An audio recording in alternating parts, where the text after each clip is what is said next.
with the Coinbase and Binance lawsuits, I mean, we finally have in writing them calling out specific cryptocurrencies as unregistered securities, a whole plethora of them. And many people, like if you're a beginner, if you're a noob and you're reading this headline on mainstream media or something, they go, oh, I can't touch Bitcoin now.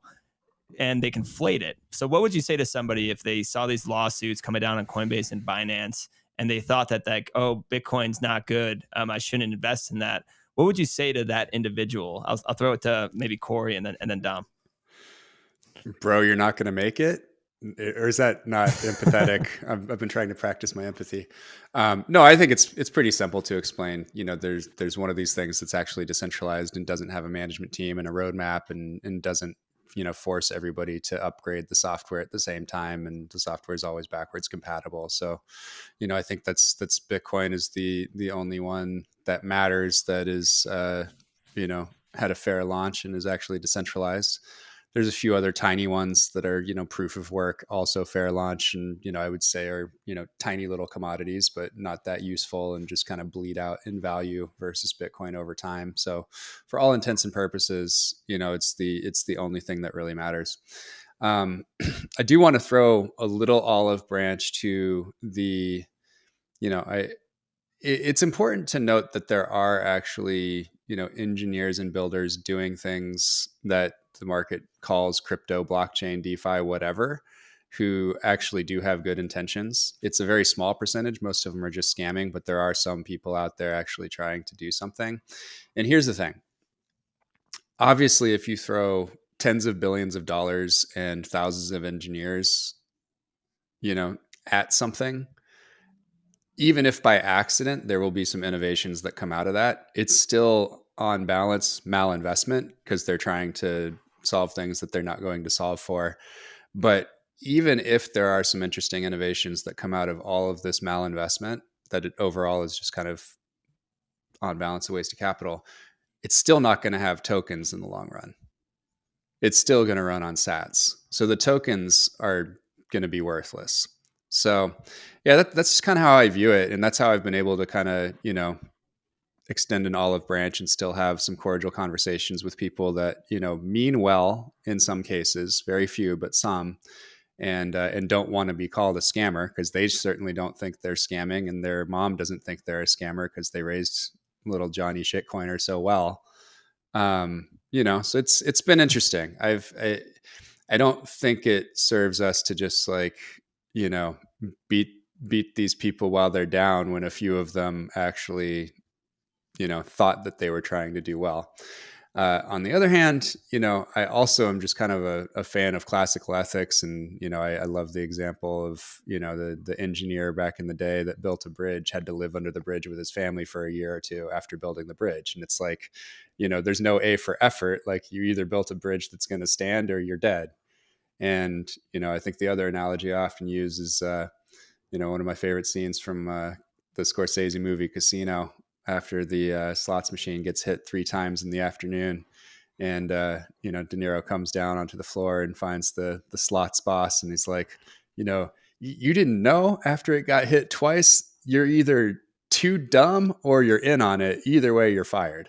Right? That's the paraphrase. So it's like, I don't really give, you know, it's no quarter given for being too stupid to see that these tokens aren't going to be worth anything, and that you're just, you know, doing more fiat printing of money.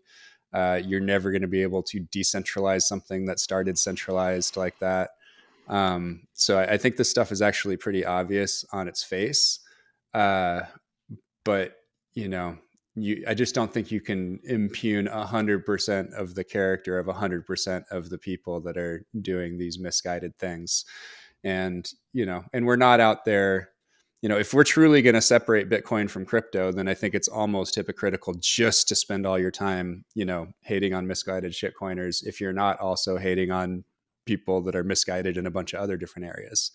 So I'm just trying to graduate a little bit, and with all of the victories that we Bitcoiners have had over the last year and a half, just watching all the crypto implosions, just trying to be a little bit more magnanimous about it and a little bit less mean about it.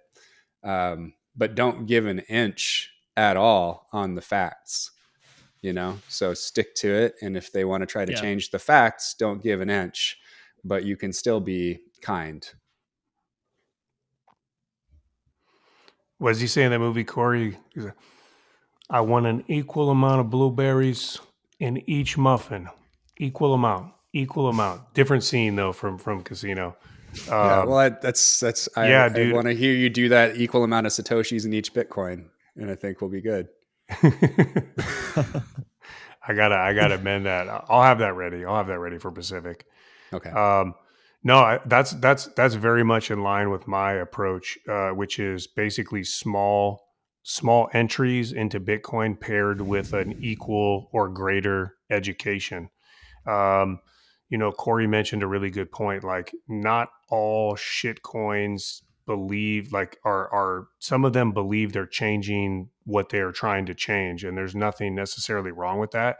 But as you dig deep into learning, you will find that Bitcoin has an explanation and foundation behind each thing you're trying to learn. And what you will find with altcoins is that it stops. There's no explanation. Well, this is going to do this because trust us. That should really raise your antenna, because with Bitcoin, it's a bottomless edge. There is no limit to what you can learn, because it's all based in solid foundation of actually doing something, proof of work. And I encourage people to not make the mistake that I made in 2017 of just learning the surface level.